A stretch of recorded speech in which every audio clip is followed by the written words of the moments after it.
عشق و محبت علم و حکمت علم و حکمت علم و حکمت علم و حکمت بسم اللہ الرحمن الرحیم رب اشرح لی صدری ویسر لی امری واحلل عقدۃ من لسانی یفقهوا قولی رضیت باللہ ربا وبالاسلام دینا وبمحمد صلی اللہ تعالی علیہ وسلم نبیا ورسولا اما بعد فاعوذ باللہ من الشیطان الرجیم بسم اللہ الرحمن الرحیم هو الذی ارسل رسولہ بالہدی ودین الحق لیظہرہ علی الدین کلہ آمنت باللہ صدق اللہ ومولانا العظیم ان اللہ وملائکتہ یصلون علی النبی یا ایہا الذین آمنوا صلوا علیہ وسلموا تسلیما اللهم صل على سيدنا ومولانا محمد وعلى آل سيدنا وأصحاب سيدنا ومولانا محمد وبارك وسلم وصل عليه اللہ جل جلالہ عما نوالہ وأعظم شانہ کی حمد و ثنا آقا نامدار مفخر موجودات زینت بزم کائنات جناب محمد مصطفیٰ احمد مجتبیٰ صلی اللہ تعالی علیہ وسلم کی دربار میں ہدیہ درود و سلام پیش کرنے کے بعد معزز علماء کرام جملہ مہمانان گرامی انجمن نوجوانان اہل سنت کی جملہ کابینہ عزیز طلبہ السلام علیکم ورحمۃ اللہ وبرکاتہ۔ میں سب سے پہلے انجمن کی پوری کابینہ کو اس پیاری بزم سجانے پر دل کی عطا گہرائیوں سے مبارکباد پیش کرتا ہوں اور دعا گو ہوں کہ خالق کائنات رب ذوالمنن انہیں استقامت کی دولت سے مالا مال فرمائے اور خالق کائنات رب ذوالمنن ان کی کوششوں کو بار آور فرمائے اور خالق کائنات رب ذوالمنن یہ جو مشن لے کے آگے چل رہے ہیں خالق کائنات انہیں دنیاوی تمام مسائل اور شروں سے محفوظ فرمائے۔ جس ہستی کے بارے میں اس عرس کا انعقاد کیا گیا ہے اس ہستی کی ذات پر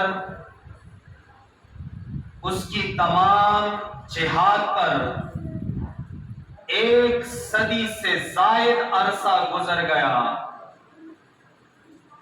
مقالہ نگار مقالہ لکھتے رہے، واعظین بیانات کرتے رہے، ان کی شخصیت کو تمام جہتوں سے خراج عقیدت پیش کرنے والوں کی تعداد لاکھوں کروڑوں میں پہنچ گئی، لیکن کسی نے بھی اس شخصیت کے تمام جہات کا ابھی تک احاطہ نہیں کیا۔ تو اس معمولی سے وقت میں اس اختصار کے پیش نظر ہم اس شخصیت کے کمالات، اس شخصیت کو تمام پہلو سے کس قدر بیان کر سکتے ہیں، چند ایک گزارشات آپ کے سامنے پیش کروں گا۔ اعلی حضرت عظیم المرتبت امام الشاہ احمد رضا خان علیہ الرحمن کو خالق کائنات نے اجتہاد کا وہ ملکہ عطا کیا تھا کہ کائنات میں امام اعظم ابو حنیفہ کے مذہب پر جتنے بھی مجتہدین آئے ہیں، خالق کائنات رب ذوالمنن نے جو حصہ اجتہاد امام احمد رضا کو عطا کیا، ایسا حصہ خالق کائنات نے روئے زمین پر تمام فقہاء اور مجتہدین میں کسی کو عطا نہیں کیا۔ اس کی چند مثالیں میں پیش کروں گا۔ خاتم المحققین امام شامی کو کہا جاتا ہے۔ امام شامی علیہ الرحمہ فتاوی شامی میں بیان کرتے ہیں کہ نماز میں قرات کا جو واجب مقدار ہے اس کی تعداد کتنی ہونی چاہیے، یعنی سب نے یہ بیان کیا کہ ایک بڑی آیت یا ایک چھوٹی سورت یا 3 چھوٹی آیتیں یہ آپ پڑھ لیں گے تو آپ کا وجوب ساقط ہو جائے گا۔ تو سب فقہاء اس بات تک پہنچ گئے کہ قرآن میں سب سے چھوٹی آیتیں کون سی ہے۔ سب کا قیاس، سب کا اجتہاد جب امام شامی کے پاس پہنچا، انہوں نے پورے قرآن پر نظر دوڑائی، انہیں قرآن کریم میں سب سے مختصر 3 آیتیں نظر آئی۔ ثم نظر ثم عبس وبصر ثم ادبر واستکبر۔ انہوں نے کہا یہ آیت ایسی ہے جو قرآن میں بالترتیب ہے اور سب سے چھوٹی آیتیں ہیں، اس میں جو حروف ہیں ان کی تعداد 30 ہے، ان کی تعداد 30 ہے۔ تو انہوں نے کہا جس نے بھی قرآن کریم کی 30 حروف کی تلاوت کی تو اس کا واجب ساقط ہو جائے گا۔ بعد میں جتنے مجتہدین آئے، بعد میں جتنے فقہاء آئے، سب نے اسی قول کو لے کر اسی پر اپنے قلم کو پھیرا۔ اعلی حضرت کی باری آئی، رب کائنات نے قرآن کا رمز اسے اس طرح سکھایا تھا۔ اعلی حضرت نے فرمایا تمام فقہاء کی نظر یہاں تک دوڑی کہ قرآن میں سب سے چھوٹی آیتوں کی مقدار 30 حروف ہے۔ اعلی حضرت عظیم المرتبت نے فرمایا قرآن میں اس سے بھی مختصر 3 آیتیں موجود ہیں جو بالترتیب ہیں۔ انہوں نے کہا قرآن میں قم فانذر وربک فکبر وثیابک فطہر۔ اس نے کہا قرآن کریم میں یہ آیتیں 3 متصل ہے اور ان میں حروف کی تعداد 28 ہے، ان میں حروف کی تعداد 28 ہے۔ یہاں تک نہ رکے، کہا مزید آگے چلتے ہیں، قرآن کریم میں ہے والفجر ولیال عشر والشفع والوتر۔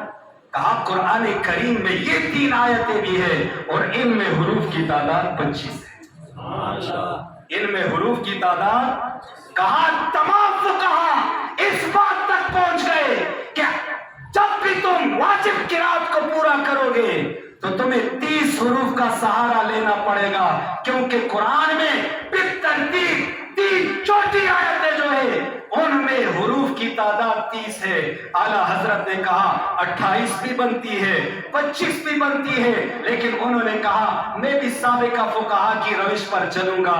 میری رائے یہ ہے، قیاس اور اجتہاد تو یہ ہے کسی نے 25 پڑھ لیے وہ بھی واجب ادا ہو جائے گا، 28 حروف پڑھ لیے واجب تب بھی ادا ہو جائے گا، لیکن کہا نہیں 30 ہی حروف پڑھ لے تاکہ ان فقہاء کے لسٹ میں اور ان کے پیروکاروں کے لسٹ میں ہمارا نام بھی آ جائے۔ یہ وہ شخصیت ہے۔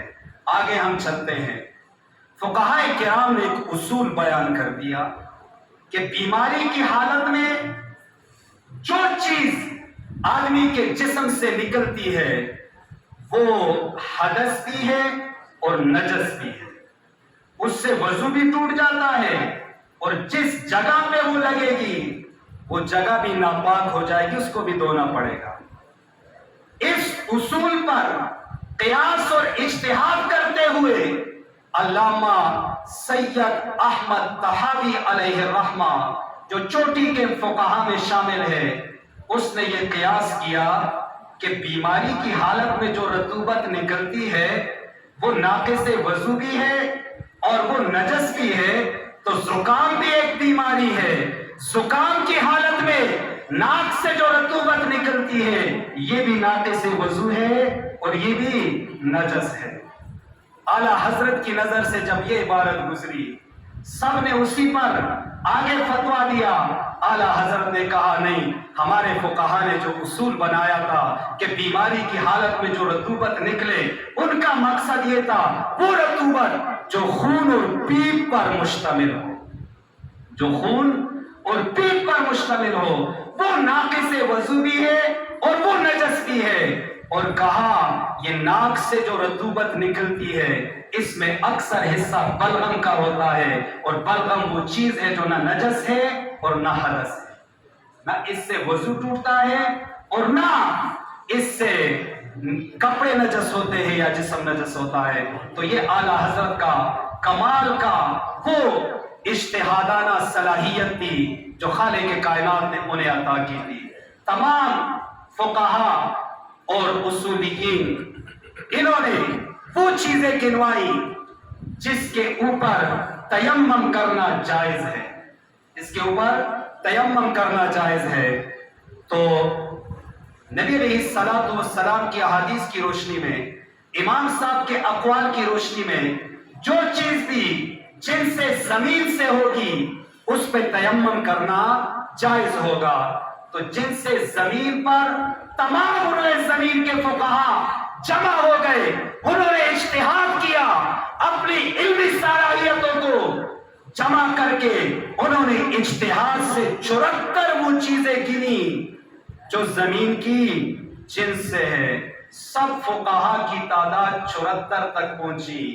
اعلیٰ حضرت کی باری آئی، اس نے کہا 74 تو وہ ہے جو فقہا نے بیان کیے، اس میں 107 چیزوں کا اضافہ کر کے کہا 181 چیزوں سے تیمم جائز ہے۔ کتنی؟ 181 چیزوں کی سے تمام فقہا 74 تک سب مل کر پہنچ چکے تھے۔ اعلیٰ حضرت کا کمال دیکھے 107 چیزیں انہوں نے اس میں شامل کی۔ پھر وہ چیزیں جو زمین کی جنس سے نہیں، جس پر تیمم کرنا جائز نہیں، روئے زمین کے تمام فقہا جمع ہوئے، انہوں نے اپنے قیاس اور اجتہاد سے امام صاحب کے مذہب کی روشنی میں 58 چیزیں وہ گنی جس پر تیمم نہیں کیا جا سکتا، جس سے تیمم کرنا جائز نہیں۔ اعلیٰ حضرت کی باری آئی، اس نے کہا 58 تو وہ ٹھیک ہے جو تمام فقہا نے بیان کی، 72 چیزوں کا اس میں اضافہ کر دیا اور کہا 130 چیزوں پہ آپ تیمم نہیں کر سکتے۔ یہ اعلیٰ حضرت ہے۔ کس جہت سے ہم اعلیٰ حضرت کی شان بیان کریں؟ اعلیٰ حضرت جب زمانے کے مصائب میں گھر گئے، ایک طرف دشمنان دین اعلیٰ حضرت کی ذات کو وہ نشانہ بنا کر اعلیٰ حضرت پر تنقید کرنا شروع ہوئے، دوسری طرف اپنے مکتبہ فکر کے حاسدین اعلیٰ حضرت کا راستہ روکنے لگے۔ تو اعلیٰ حضرت نے کہا میں ایسی جگہ پہ آ گیا ہوں کہ نجات کہاں ملے گی؟ تو کہا ایک طرف آدائے دین اور ایک طرف ہے حاسدی، تنہا بندہ ہے شہاد تم پہ کروڑوں درود۔ اس نے کہا اعلیٰ حضرت کی کشتی اس بھور میں پھنس گئی، ایک طرف آدائے دین موجود ہے جو دین پر ڈاکہ ڈالنے والے ہیں، ان کی گرفت کرنے کے لیے میں میدان میں موجود ہوں، اور دوسری طرف وہ جو اپنے نظریے کے ہیں حاسدین، انہوں نے میرا راستہ تنگ کیا۔ حضور میں تو تنہا ہو گیا، میں تو تنہا، لیکن مجھے کیا فکر جب تم پہ کروڑوں درود، جب میرا رب، میرا تعلق آپ کی ذات کے ساتھ ہے تو مجھے کسی کی پرواہ نہیں۔ انجمن کے جملہ کابینہ کے لیے بھی یہی پیغام، ایک طرف آدائے دین، ایک طرف ہے حاسدی، تنہا بندہ ہے شہاد تم پہ کرو۔ پھر ایک قاعدہ اور کلیہ شروع سے موجود تھا کہ ہر کمال رازہ والے، ہر کمال رازہ والے، اور یہ بھی ایک قاعدہ موجود تھا کہ جہاں شمع ہوگی وہاں دھواں ضرور ہوگا، اور جہاں پھول ہوگا وہاں کانٹا ضرور ہوگا۔ اعلیٰ حضرت جب یہاں پہنچے تو کہا ایسا نہ ہو کہ ہر ایک چیز کو اس پر قیاس کرے۔ کہا ایک دربار ایسا ہے جو ان تمام جزیات سے پاک ہے۔ کہا وہ کمال حسن حضور ہے، وہ کمال حسن حضور ہے کہ گمان نقص جہاں نہیں، یہی پھول خار سے دور ہے، یہی شمع ہے کہ دعا نہیں۔ اس نے کہا آپ کا قاعدہ اور کلیہ ہم مانتے ہیں، ہر کمال رازہ والے، یہ قاعدہ بھی مسلم ہے کہ جہاں شمع ہو وہاں دعا ضرور ہوتا ہے، یہ قاعدہ بھی مسلم ہے، جہاں پھول ہوتا ہے وہاں کانٹا ضرور ہوتا ہے۔ لیکن کہا کائنات میں خالق کائنات نے ایک پھول ایسا بنایا ہے، خالق کائنات نے ایک شمع ایسی بنائی ہے، خالق کائنات نے ایک کمال ایسا بنایا ہے جو اس قاعدے سے مستثنا ہے۔ اور پھر کہا کہ قبر کا اندھیرا یقیناً بڑا خوفناک بھی ہے اور بڑا تنہائی والا بھی ہے۔ کہا اگر قبر کی تنہائی اور قبر کے اندھیروں کو ختم کرنا چاہتے ہو تو اعلیٰ حضرت نے ہمیں پیغام دیا، کہتے لحد میں عشق رخ شاہ کا داغ لے کے چلے، اندھیری رات سنی ہے چراغ لے کے چلے۔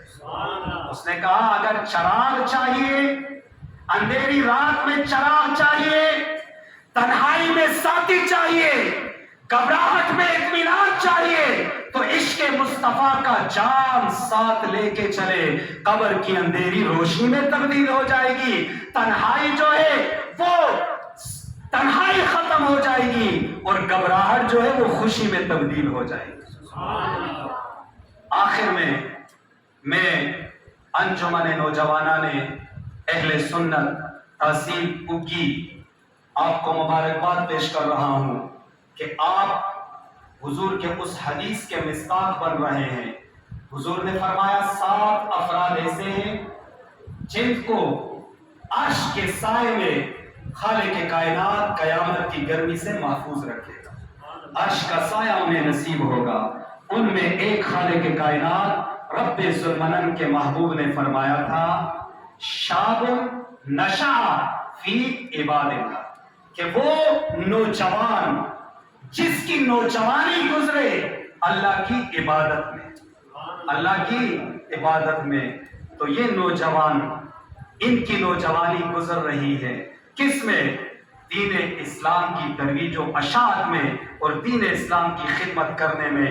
تو ہمارا آپ کا ایک لمحہ جو اس مشن کے لیے گزرتا ہے اس کی قدر محبوب کے بارگاہ میں بہت بڑی ہے۔ محبوب نے فرمایا جوانی کا سجدہ خالق کائنات کو بڑا پسند ہے، جوانی کا سجدہ خالق کائنات کو بڑا پسند ہے۔ کیوں؟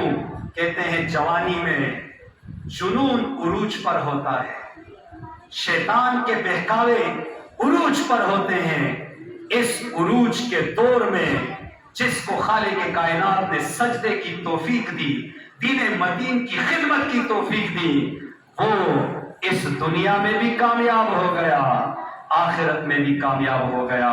خالق کائنات رب ذوالمنن ہماری اس حاضری کو اپنی جناب میں قبول و منظور فرمائے۔ وآخر دعوایا ان الحمد للہ رب العالمین۔